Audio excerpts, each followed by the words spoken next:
Assalamualaikum warahmatullahi wabarakatuh. Teman-teman, baik Aswaja, Nahdlatul Ulama, Muhammadiyah, dan kaum muslimin dimanapun berada, semoga Allah subhanahu wa ta'ala senantiasa memberikan rahmatnya, hidayahnya, taufiknya kepada kita semua. Amin, Allahumma amin. Andaikan ustadz-ustadz dari tetangga sebelah itu mau menghargai perbedaan, tidak memperuncing perbedaan yang sudah dibahas sebelumnya oleh para ulama. Andaikan mereka tidak setuju dengan tetangga sebelahnya, misalnya yang berbeda keyakinan, berbeda paham, jangan merasa benar sendiri, tapi menghargai sebagaimana telah dicontohkan oleh para a'immah kita dari dahulu. Tentunya kehidupan kita akan semakin damai di negeri Indonesia ini. Tetapi mereka tetangga sebelah itu apa? Yang penting berbeda, pokoknya berbeda. Apa yang dilakukan oleh Aswaja, kebanyakan orang-orang NU, mereka akan tampil beda. Sebagaimana pemilu. Pemilu, ketika orang-orang di Indonesia bentar lagi ini mau mengadakan pesta demokrasi pemilu dan pilpres, apa yang mereka, fatwa mereka itu keluar fatwa yang tidak disangka-sangka, haram. Pilpres, pemilu, pilkada, haram semuanya ini. Apalagi yang sering diserangkan terhadap Aswaja dari mereka itu masalah kunut, tahlilan, doa bersama, maulid, dan lain-lain. Bid'ah, ahli bid'ah masuk neraka. Allah. Padahal ini sudah dibahas oleh ulama-ulama dahulu. Tawassul, bahkan syekh mereka, tetangga sebelah, yaitu Syekh Muhammad bin Abdul Wahab, mengakui masalah tawassul terhadap orang yang meninggal dunia ini adalah ranahnya fikih, masuk dalam masalah ijtihadiyah. Jadi kalau ijtihadiyah, apa yang diwariskan ulama kita dari dahulu? La yungkarul mukhtalaf fih wa innama yungkarul mujma'alih. Kalau perkara mukhtalaf ya kita tidak usah ingkar. Apalana a'maluna walakum a'malukum, itu seharusnya. Dan banyak yang dicontohkan oleh para sahabat ketika menghargai perbedaan ini, saling menghargai perbedaan walaupun apa yang ia yakini tidak sama dengan tetangga sebelahnya. Tetapi untungnya tidak semua ustadz-ustadz tetangga sebelah ini yang ngotot memperuncing perbedaan. Tidak seperti Ustadz Endang Jaya Putra, Zulkarnain El Maduri, ini sama-sama Muhammadiyahnya ini. Seperti Ustadz Adi Hidayat, ini kan lebih gimana ya?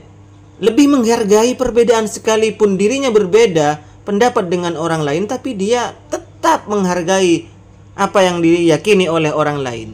Dan juga ini Ustadz Umar Mita, ini juga ustadz yang dari kalangan Muhammadiyah. Ini lebih menghargai perbedaan, lebih toleran, sekalipun dirinya ini menjelaskan masalah Fatihah, kirim pahala, kirim Fatihah, dirinya memang tidak memakai, tidak menggunakan, tidak mengamalkan itu, tapi dia tetap menghargai perbedaan, tidak menyalahkan, karena memang ini ranahnya fikih. Memang sudah awal-awal dulu dibahas oleh para ulama. Ya, jangankan Ustadz Adi Hidayat dan Ustadz Umar Mita yang tidak akan dikatakan ini manhajnya itu manhaj yang apa katanya, manhaj yang bermasalah. Pentolan mereka sendiri, ulama mereka sendiri, ulama Wahabi, yaitu Muhammad bin Abdul Wahab, ini tidak diikuti oleh mereka kok, dengan alasan mereka itu langsung mengikuti Rasulullah Sallallahu Alaihi Wasallam. Cuman sayangnya mereka salah zaman hidup. Seharusnya mereka hidup di zaman Rasul, tapi sayangnya hidup saat sekarang ini.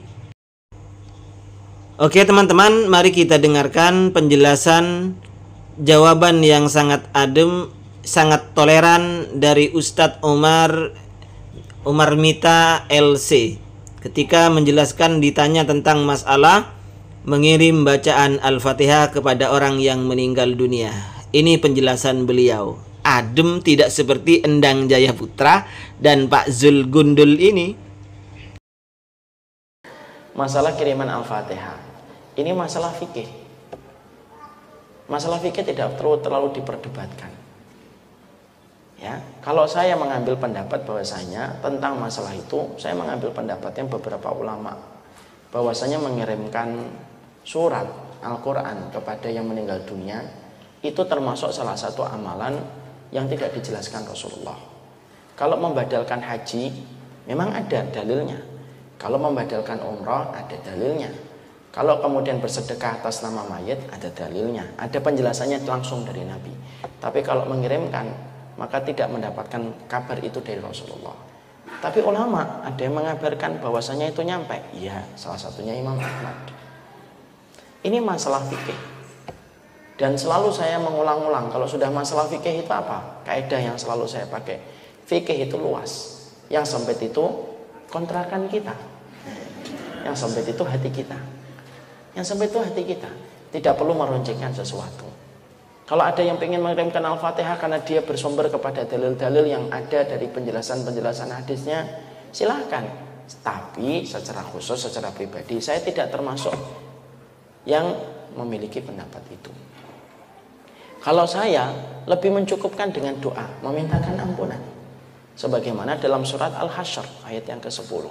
Walladzina ja'u min ba'dihim yaquluna rabbana ighfir lana wal ikhwanina alladzina sabaquna bil iman. Tapi kita juga tidak boleh gampang-gampang untuk menyesatkan setiap orang yang berbeda pendapatnya dengan kita. Masalah mengirimkan pahala Quran dan pahala bacaan Quran itu memang terjadi khilaf di antara para ulama dulu. Kalau terjadi perbedaan, ya sudah. Mari kita kemudian belajar untuk ma'ruf menyikapi perbedaan. Kita akan ambilkan contoh. Kulturnya para sahabat itu menghormati perbedaan. Abdullah bin Mas'ud itu contohnya. Beranggapan kalau safar itu sholatnya harus qashar. Utsman bin Affan itu mengatakan sholat itu dalam safar kalau sudah sampai sempurna. Ternyata Abdullah bin Mas'ud itu sholatnya di belakang Utsman. Ketika ditanya kenapa kamu sholat di belakang Utsman, padahal kamu mengatakan orang yang sempurna di dalam sholat ketika safar itu menyelisih pendapat yang lebih kuat. Perhatikan jawaban dari Abdullah bin Mas'ud. Al-khilafu syarrun. Memelihara perbedaan terus itu buruk. Artinya kita sikapi dengan sikap yang baik. Ya, makanya kalau kita nanti terus memperdebatkan masalah-masalah yang semacam ini, banyak perkara-perkara besar yang nanti akhirnya tergeser prioritas kita. Masih membicarakan kunut terus saja. Nah, kapan kemudian kita akan membicarakan tentang agama Allah? Selama itu ada perbedaan para ulama. Kalau tidak ada perbedaan para ulama, ya jangan katakan ada perbedaan. Contoh, yaitu adalah tentang masalah apa ya, yang tidak ada perbedaan. Masalah kemudian niup lilin ketika ulang tahun, kan tidak ada contohnya. Jangan mengatakan tiup lilin. Nah, ini terjadi perbedaan para ulama. Ulama siapa? Kan tidak ada. Ada nggak Imam Syafi'i? Nggak ada. Kalau tidak ada, katakan tidak ada. Tapi kalau ada, ya katakan ada. Fikih itu luas, yang sempit itu hati kita.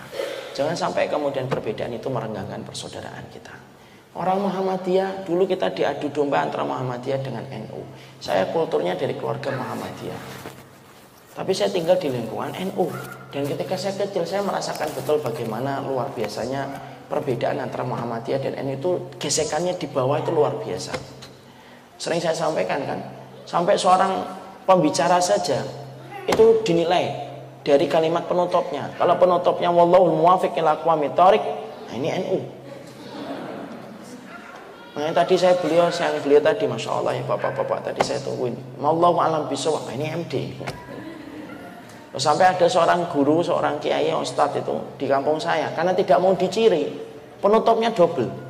Wallahul muwaffiq ila aqwamit thoriq, wallahu a'lam bishawab.